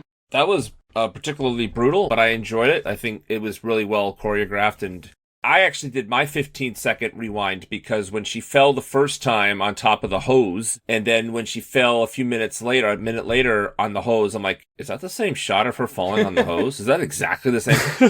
And it's slightly different, so it's not the same. It's a different take. It might be a different take. It was so close. And it is a good fight scene. And maybe inspired by Tom Cruise, Kobe Smulders did all her own fight stunts here. This was no stunt person. But yeah, they go on the roof. Somebody almost shoots Samantha. I thought it was kind of cool that Reacher just body checks the guy and knocks him off a roof. We never see that goon again. I don't know if he lived or died as he got compound fractures, but he's out of the game. Well, sure, he'd be falling on people in the street below. And so the hunter gets Samantha, dangles her off a roof, and wants to kill her and Jack. But doesn't why? Oh, he's going to. It's because Taylor taught Samantha a trick. Earlier, when they were bonding, Taylor was showing Samantha how to disarm a guy who happens to have a gun right at your head. And because of 15 minutes of practice after a greasy burger, Samantha now has that skill, and Jack's going to cue her because he poo-pooed that move and said, if you're doing that move, it means we're already dead. And so he tells his daughter, we're already dead, meaning she has to do her move, and that's when Reacher can step in. Did you see that they had to slow down the move? I think that was for our benefit, but it looked so bad. It was so blurry. It's cheesy. But I did like that she learned the one move she learned earlier in the movie. At least they tried to be clever with that. It's a cliche that replaces other cliches from other movies. If it wasn't that move, it's something else. Right. But if Jack just shot the guy in the head, she probably would not have fallen off the roof. Game over. Yeah, she was dangling. I don't know that I'd make that risk. Yeah, if it was my daughter, I may not make the risk either. I'm just saying in a movie full of dumb movie logic, I could see she falls, but she grabs onto the thing, or he runs over quickly and grabs her hand. Well, Jack and Hunter both go off that roof. They land down there so they can have their climactic fight. It's almost like bum fights, isn't it? Because they're both so dazed from falling off that roof that they're just... it's not the best fight because they're already both beaten up so bad. It's not as good as a fight from the last movie, but when you said bum fights, now I think it might be better. But he doesn't really follow through on the arms, legs, and neck thing. He goes to the neck. He breaks one leg, and I'm like, wait, you said you were going to break the arms first. And then he punches the guy in the jaw. I'm not even sure he's dead. He might just get arrested. He snapped his neck back. I thought he broke the neck. I did too. I thought the guy was not getting up from that. Maybe. It was a hard punch to the jaw, but I just wasn't sure if it was death. But that was it. We get a very quick ending where Taylor gets her job back and gets to show there's no hard feelings with Espen, who's, her subordinate who was chasing her. And Samantha and Jack go to a diner. This is a no-name diner. It's not a product placement like IHOP. And Samantha was doing a test. Would her parents recognize each other? Her mother is a waitress at this diner, and Jack Reacher says he doesn't forget any women he sleeps with. So, Jack, on the spot, tell me, who was that woman at the beginning of the last movie? But neither one recognized the other, so who needs a DNA test? This is enough to say you're not my dad. In the book, it's just like, it's a phony filing. It's no merit to it, kind of an easy way out. I kind of like how they resolved it here. I think a paternity test is in everybody's best interest. We get our final send-off between Turner and Reacher, and then he's going to be back on the road again, but not alone, because he finds out that before saying goodbye to Samantha, she slipped a drop phone on him. But he is alone because this shot is from every episode of The Incredible Hulk ever. He's literally walking down a 2-lane highway, hitchhiking. I just needed piano music to finish this out. I would have taken the piano music over the music that we got in this film. This is where they really dial up this melodramatic score. It feels so 90s, this score at the very end. Yeah, and also Jack Reacher doesn't have a phone. Jack Reacher does not get in contact with people. If Jack Reacher needs to get a hold of you, he will call you. You do not call Jack Reacher. You do not text Jack Reacher. It just goes against a lot of what we know from the character from these two movies. Never mind the novel. It just seemed like they're trying to make this guy grow, and he's going to stay in touch with this girl who's not actually his daughter? Okay, I guess I should go along with it because it's a nice little ending to a movie, but it's incongruous with the character that they've set up in these movies. So, Jason, Arnie, do you recommend Jack Reacher Never Go Back? Jason. Well, on Tuesday, I praised the first Jack Reacher for its screenplay, tight plotting. I felt it was clean, tactical action, real atmosphere. Without McQuarrie, this is a standard military conspiracy thriller, which I feel is awkwardly mashed together with this half-baked, reluctant father figure drama. Zwick, I've said throughout the show, I think he stripped away the sharp edges of Reacher, puts him in this kind of by-the-numbers story. A lot of scenes drag out with unearned emotional beats, a lot of manufactured emotion, a lot of emotional manipulation. And there's dialogue that's either lazy or exposition heavy or just plain wrong. We don't really know who these characters are at the end of this movie. Reacher is not the same guy from the first movie. I feel like I'm more or less watching a really high-budget CBS pilot, one of their actioners, or like the version of Reacher that maybe is on Amazon right now. I know you say, Brock, that this is not how the novel of this movie goes. But if this kind of plot is similar to the rest of the novels, I just don't like it. The sequel trades Reacher in for soft drama and too many cliches. It is a sequel that doesn't remember its own lead character, in my opinion. There's too much hollowness to the character drama and the too much formulaic action. I wasn't even super impressed. The sequel is supposed to grow the brand. This obviously ended this franchise. Cruise, this movie's beneath him. And he was smart to cut bait with this and move on, even though he moved on to The Mummy. So it's a not recommend. Arnie. So I think Jack Reacher Never Go Back does a few things better than the original, which honestly surprises me because I didn't expect to prefer anything from Edward Zwick over Christopher McQuarrie, but here we are. The action is bigger this time around. Harder hits, faster chases. It's a double-edged sword, though, because it's fun. But part of what I liked about that first film was that Reacher didn't constantly punch his way through problems. This sequel does edge into Jason Bourne territory. But I like the Bourne movies, so I think the ramped up adrenaline is handled well here. And more action also means less time spent on the investigation, which might actually be a win. The conspiracy in the first movie got so tangled in construction biz nonsense that I still don't fully understand it. Or I just stopped caring. Here, the mystery starts out murky, but it eventually boils down to corrupt general smuggles drugs. It's simple, clean, and much easier to track, which, again, I'm surprised I prefer the storytelling of this film a bit more than the Macquarie-written original. That said, not everything makes sense. As I've said, why exactly is Turner blamed for espionage when 2 people die in Afghanistan? And the Hunter's plan. We touched on it, but I just want to put a point on this. The Hunter's plan is to kill people to cover up the fact that he's killing people. He's not exactly a mastermind, but it's still more streamlined than I feel like the original's plot spaghetti. This time around, we also get a bit more character work with Reacher.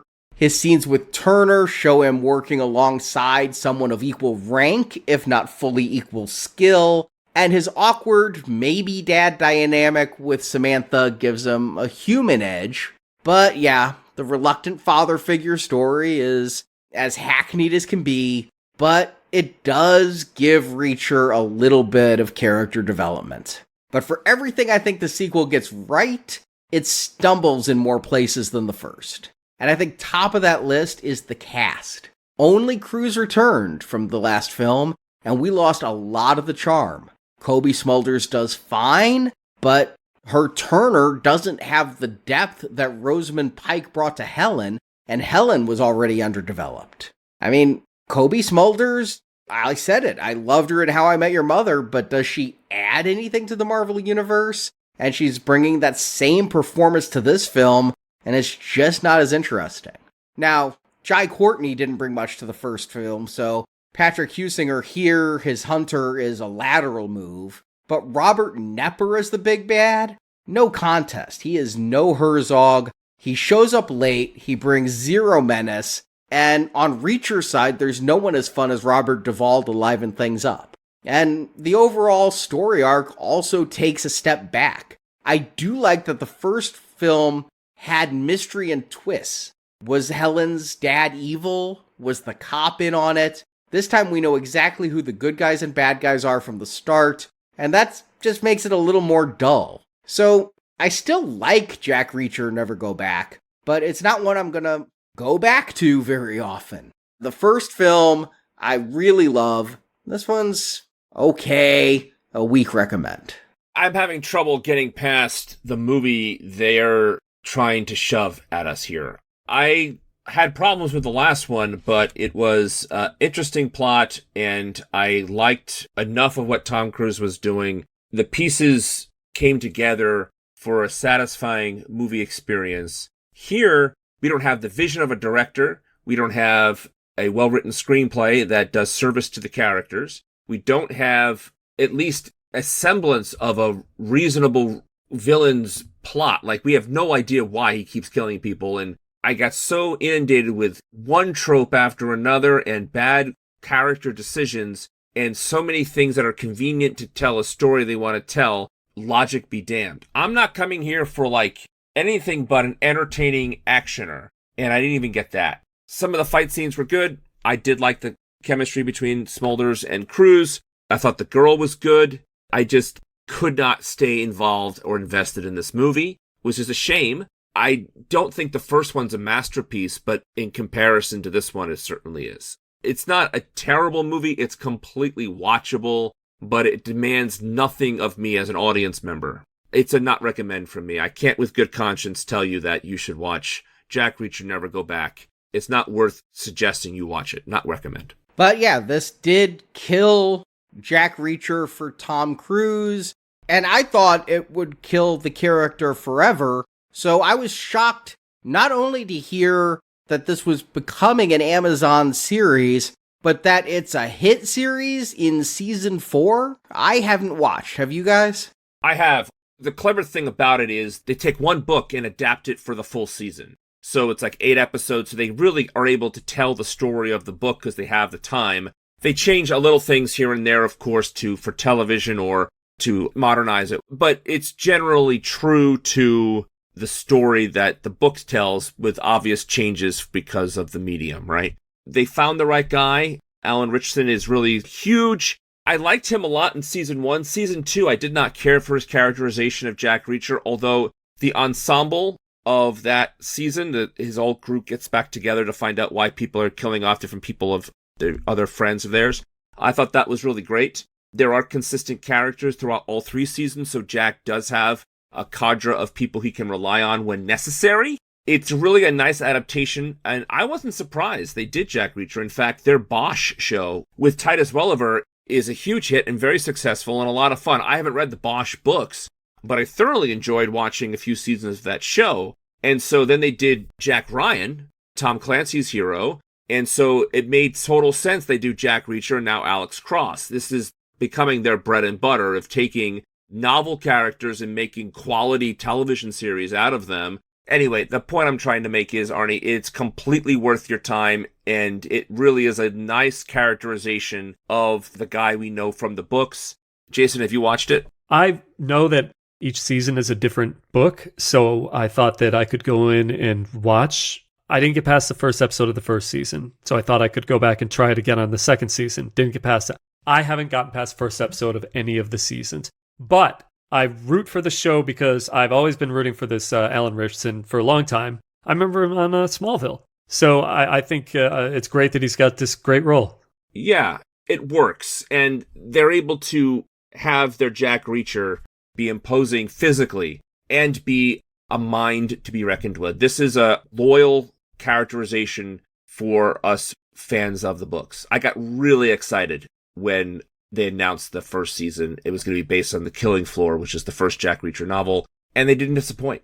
So yeah, I'm really happy they have it. Well, I will add that to the list of shows I'll probably never get to, but want to.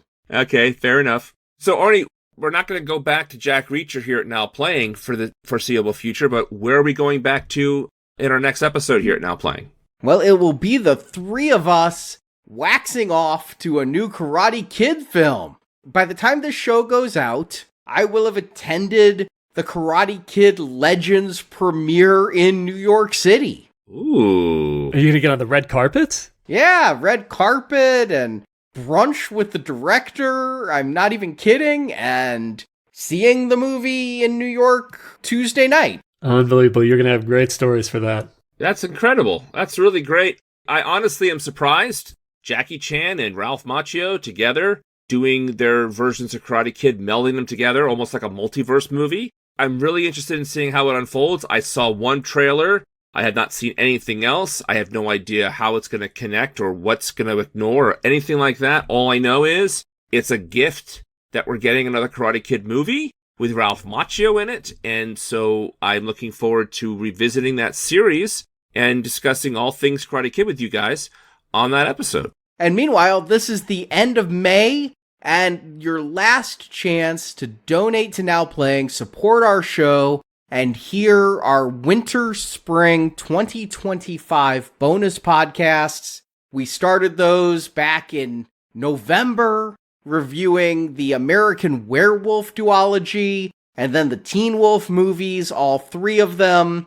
Then we spent a long time doing 8 hacker movies, including such classics as Swordfish, and Hackers, and Sneakers, and War Games, and Snowden.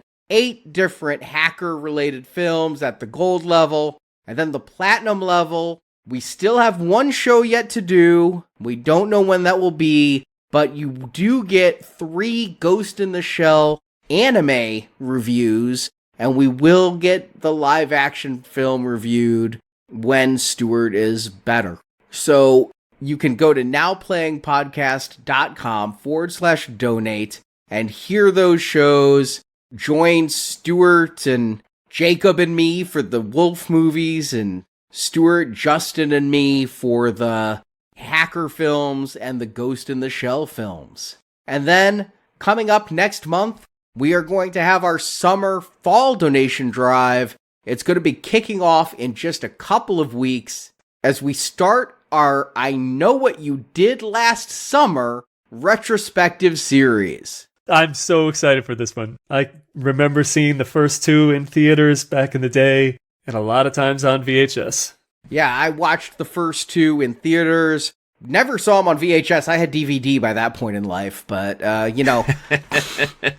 we weren't all blessed with digital. But there are 5 installments in this series. There was a direct-to-video Part 3 in 2006. Then in 2021, MTV did a series that only lasted 1 season. We will be reviewing that. And ending with this summer's new installment, that will be our silver level. For our gold level, we're off to see The Wizard. Because listeners demanded it, we will be reviewing 8 Wizard of Oz movies. This includes the 1939 original, the 1972 Journey Back to Oz, the 1978 The Wiz, the 1985 Return to Oz.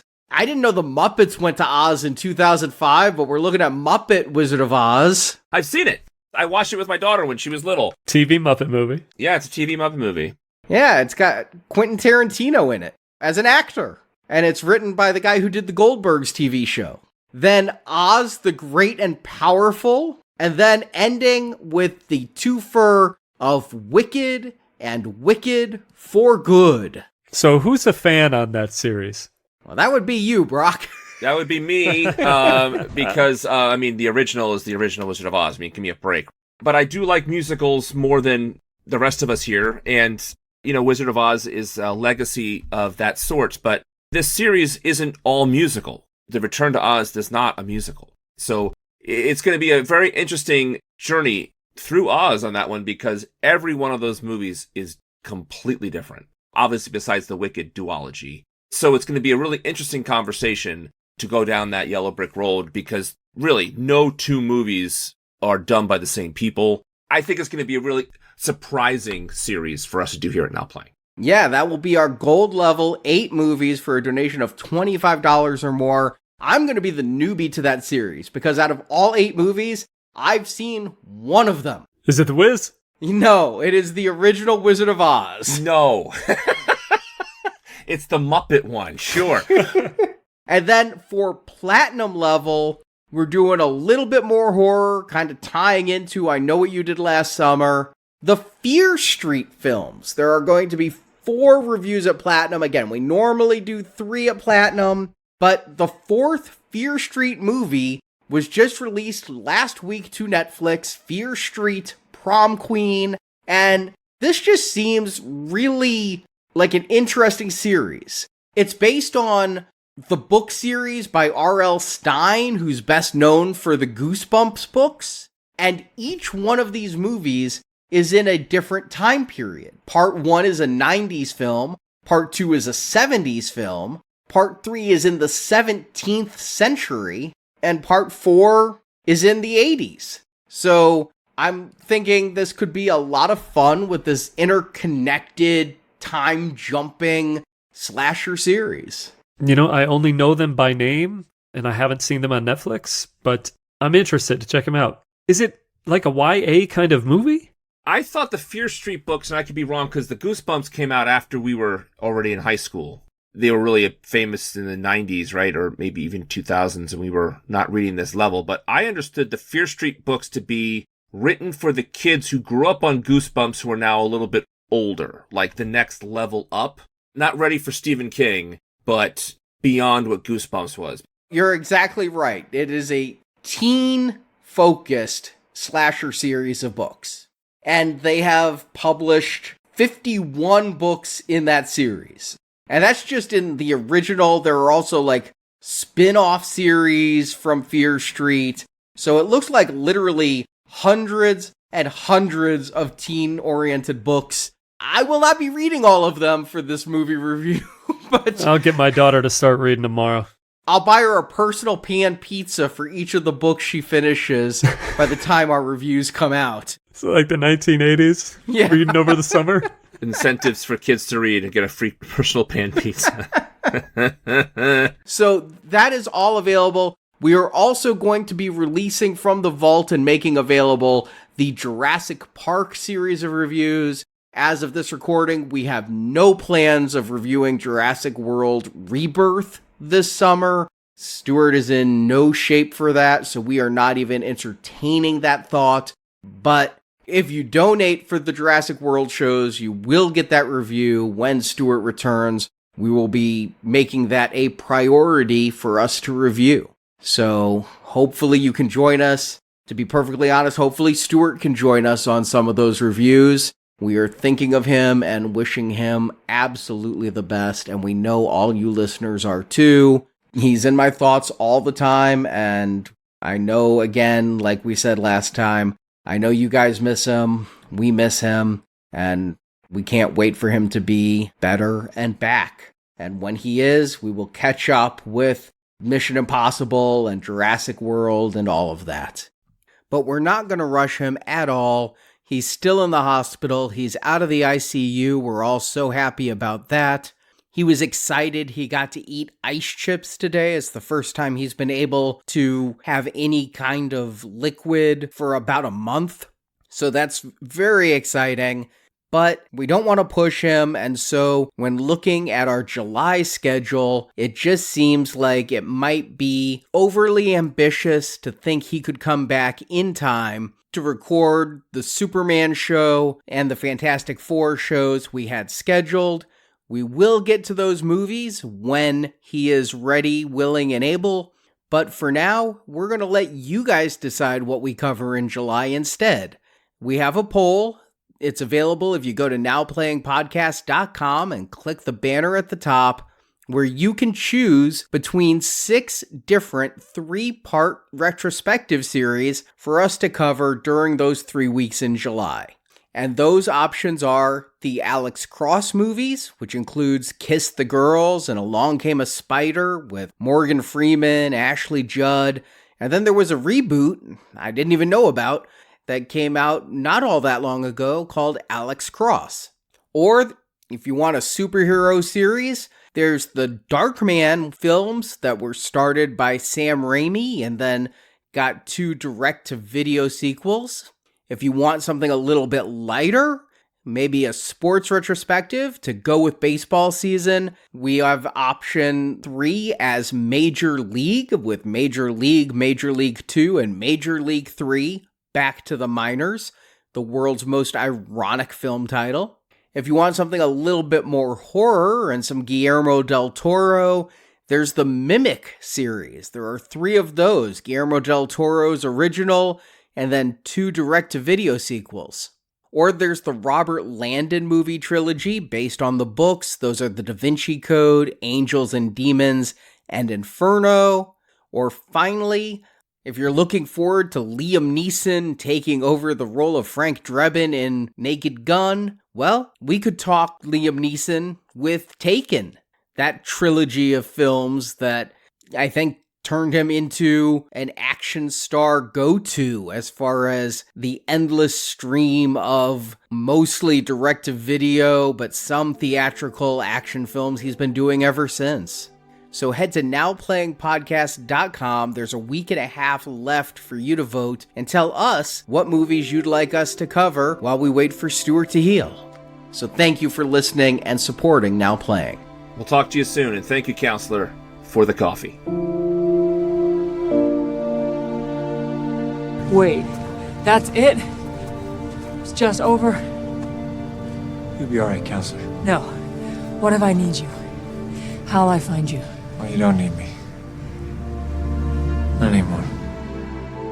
Thank you for listening to this Now Playing Podcast movie review. You're very intense. You know that? We hope you enjoyed the show. Like I said, it's damn fine work. Help us spread the word about this show by leaving a 5-star review on Stitcher, Podbean, iTunes, or your podcast store of choice. Your next move will tell me which side you're on. Want more reviews like this one? In the archives section of NowPlayingPodcast.com, you'll find more than 1,000 in-depth movie reviews from our panel of hosts. Listen to me, you prick. On our site, you can hear reviews for every installment in the world's biggest film franchises, including the Marvel Cinematic Universe, Star Wars, Spider-Man, Batman, X-Men, James Bond, Middle-earth, Jurassic Park, Fast and Furious, and Transformers. Why do I feel like you're enjoying this? Plus, we have individual movie reviews, such as Titanic, E.T., Inception, Big Hero 6, Ready Player One, Pulp Fiction, Apocalypse Now, Doctor Strangelove, and hundreds more. Remember, you wanted this. And come back to NowPlayingPodcast.com next Tuesday for another all-new movie review podcast. They're ready for you. They'd like to think so. Support from listeners like you keeps Now Playing Podcast on the air. You help me out, I'll be in your debt. You can donate directly by tapping the support button at NowPlayingPodcast.com. I'll pay later. You won't be able to. And you can join our crowdfunding campaign for early access to new episodes, exclusive reviews, and bonus reviews available for a one-time contribution. I can't afford you. I'm not a hooker. Oh, then I really can't afford you. Need more Now Playing? Subscribe to our In Focus weekly newsletter for exclusive digital download giveaways, celebrity interviews, behind-the-scenes insights, and more. Sign up through the subscribe page on our website and get it delivered to your inbox every Friday. Forest for the trees, Detective. Forest for the trees. You can also compare notes with us on Letterboxd. Go to letterboxd.com/nowplaying. You never took any notes. Oh, I don't need to. And follow Now Playing on Facebook, Twitter, Instagram, and our YouTube channel. I don't like being followed. Now Playing Podcast is produced by Arnie Carvalho. You think? All the time. You should try it. Associate produced by Jason Latham. One look at this guy and you know he'll do anything to survive. Now Playing is edited by Heath, Santiago, and Arnie. We got a way of doing things so they stay done. Clean. The opinions expressed in this podcast are those of the individual hosts and may not reflect the views of Venganza Media Incorporated. How much of this do you honestly believe? It doesn't matter how much I believe. It doesn't even matter how much I can prove. It only matters how much is true. Venganza Media Incorporated is not affiliated with, and this podcast has not been prepared, approved, or licensed by any entity that created the film analyzed herein. I don't know why, that's just how it is. All movie clips and music included in this podcast are the intellectual property of their respective copyright holders. They are included here for the purpose of review, and no infringement is intended. If you were gonna kill me, you would have done it by now. Now Playing Podcast is an exclusive trademark of and may not be used without the express written permission of Venganza Media Incorporated. Where'd you get your law degree? Now Playing is a Venganza Media production, copyright 2025, and no part of this show may be reproduced, repurposed, or redistributed without the written permission of Venganza Media Incorporated. All rights reserved.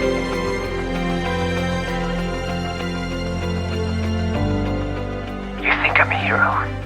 I am not a hero. I'm a drifter with nothing to lose.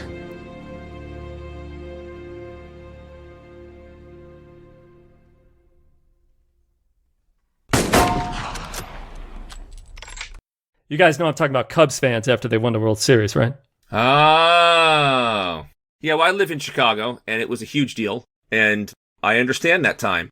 Being a Yankees fan in Chicago is a lonely thing to be. But I was very happy for my friends here in Chicagoland who did that. Yeah, wow, I'm very impressed that you out there on the West Coast were so inundated with the lovable losers. Yeah. Come back when you got 27. That's what I always tell the Cubs. Well, that's what I tell people all the time, but maybe we'll talk Arnie, about we're talking baseball. Baseball. We're talking baseball. Yeah, I'm just sitting here waiting for us to get back to the movie and something that'll actually be in the show. You guys have fun, though. I mean, go for it. Nobody's going to hear it but us, but hey, that's fine. All right. So the world was obsessed with the Cubs. The movie was not. I worked in radio long enough to learn never judge the attractiveness of a woman by her voice. Don't judge podcasters either, people. Well, I was just thinking that because I know I remember some comments when people finally saw what I look like. Like, oh, that's not what I thought the guy looked like at all based on that voice. Yeah, that's what I look like, people. You're beautiful, baby. Well, thank you. I think you're attractive too. Anyway. It is. It's just not as clever as before. It's relying on cliche down to the point of Jack goes out to get some burgers. I did have to wonder if he went to Jack in the Box. And when he comes back, the two women have bonded and Samantha, even though now thinking he's her father, slams the door in his face so they can girl talk. Oh, I get it. Jack in the Box. I get it. You just got that. I'm like, why Jack in the Box? Oh, I get it, because it's Jack Reacher. We'll put that after the credits so that like people can think you wondered about that for like an hour.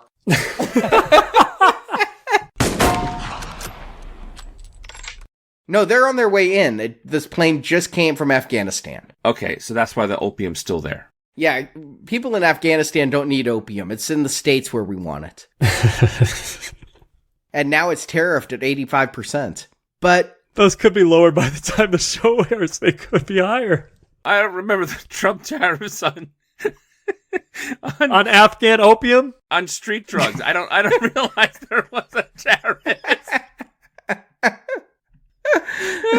Prices are going up, man. It's getting harder every day to get my fix. I'm glad you're laughing because I thought I was being clever and it's just dead air. And I'm like, I guess that'll be cutting room floor. And then you're just cracking the fuck up. No, because it's insane. There's no... Really, I mean, yeah, there are tariffs on imports, but I'm not sure illegal smuggling of drugs is being tariffed. Well, no, of course it's not. That was the joke, Brock. It's late. Yeah, it's insane. It's so silly. It's so silly. When we say Tom Cruise runs, we all know what we're talking about. Karate chop that air because that's how you go faster. When you see a Harrison Ford movie, you want to see him point. When you watch a Brad Pitt movie, you want to see him eat. When you watch a Peter North movie, you want to see... Anyway. No, when you see a Tom Cruise movie, you got to see him run. They're going to triangulate us. They're going to triangulate us. Hurry up, kind of stuff. And it was really great because that's exactly what happens. They triangulate where they are, and we get a cool little action scene after that. Okay, I went a little geeky here. I'm like... You don't triangulate an IP address. He says you're triangulating an IP address. You trace an IP address. You triangulate a signal. Triangulate means you have 3 points that you then use, like at the end of Pump Up the Volume when the FCC is chasing Christian Slater in his mobile ham radio. They're triangulating with an IP address. You don't need to triangulate. It turns out there is IP triangulation that can be used by network latency to try to figure a physical location of an IP address. I was wrong. You can triangulate it. I thought it was just technobabble bullshit. Hey, you know what? Everything you just said, all I heard was Pump Up the Volume, man. Yeah, me too. You lost me on Christian Slater. But let me get this straight. You just corrected yourself in real time. So we had to sit here and you go, actually, and then you went, actually, I'm wrong. So, like, dude, what the heck happened there? You totally lost cred to me. I'm just calling myself out for thinking this is technobabble, when in fact, there's legitimacy to it. When in fact, this screenplay is brilliant. Yeah, because, like, on Star Trek, technobabble is their bread and butter, so I was ready to go along with this. I don't know about triangulation. All I know about is they can trace something. I don't care how they do it. I know they can trace stuff. I've seen enough spy movies to know tracing is a thing. The movie didn't work out, and Edward Zwick went back to television, but at night when he goes to sleep, he knows that he nailed that part. You can't tell me that's fake. Is Samantha? Samantha! Is that a hickey? What is that? Sorry, I couldn't help myself. Every time I hear the name Samantha, I go to Tony Danza and Who's the Boss? Oh, okay. All right, so Pump Up the Volume Angela. And Who's the Boss? Okay, all right. Mona. Catching up on my... All right, cool.